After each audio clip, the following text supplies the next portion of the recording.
Hello everyone, welcome to NEET Preparation Tamil. இன்னைக்கு வந்து ஒரு இன்ட்ரெஸ்டிங்கான டாபிக் பார்க்க போறோம். In the later half of the 19th century, different kinds of rays were discovered. இப்போ Wilhelm ரான்சன் அப்படின்னு ஒருத்தர் இருந்தார். ஓகேவா? வில்ஹெல்ம் ரான்சன். இது ஒரு கதை மாதிரி கேளுங்க. அவ்வளவு இம்பார்ட்டன்ட் இல்லை இந்த ஒரு lecture.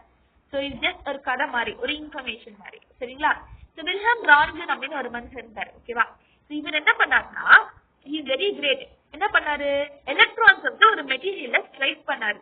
So, cathode ray tube la produce a rays which cause fluorescence in the fluorescent material. So, ஒரு cathode ray tube எடுத்துட்டாரு. ஸ்ட்ரைக் பண்ணும்போது அந்த fluorescent coatingல ஏதோ ஒரு bright spot நம்ம ஆல்ரெடி பார்த்தோம் இல்லையா? cathode ray tube அந்த மாதிரியான எலக்ட்ரான் டிஸ்கவரியில அந்த மாதிரி ஒரு fluorescent materialல ஒரு bright spot create ஆகுது. So, இந்த ரேடியேஷனோட நேம் தெரியாததுனால ஒரு X radiation அதாவது X ray அப்படின்னு ஒரு பேர் வச்சாரு.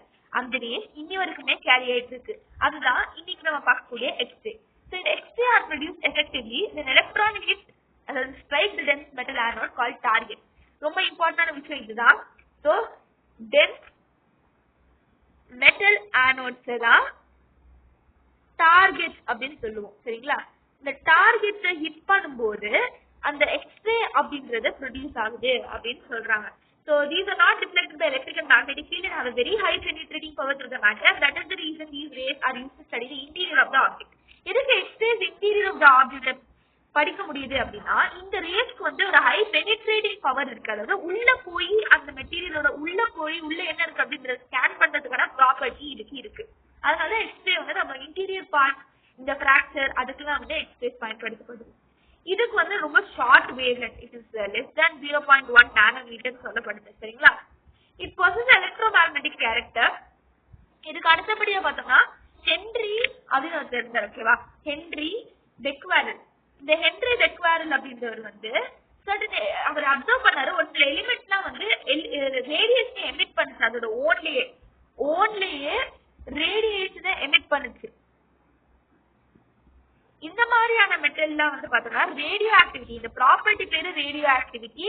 அந்த elements which emit radiation on their own is known as radioactive elements. சரிங்களா? எக்ஸாம்பிள் வந்து you could have a lot of example. இது வந்து கண்டுபிடிச்சவர் வந்து பார்த்தோம்னா மேரி கியூரி, பியர் கியூரி, இவங்க அவங்க லைஃப்ல அர்ப்பணிச்சிருக்காங்க. ஓகேவா? ரூதர்ஃபோர்ட், ஃப்ரெட்ரிக் சாடி, இவங்க வந்து 3 கைண்ட் ஆஃப் ரேடியேஷனை வந்து பேசிக்கா பார்த்தாங்க. Like alpha radiation, beta radiation, gamma radiation. சரிங்களா?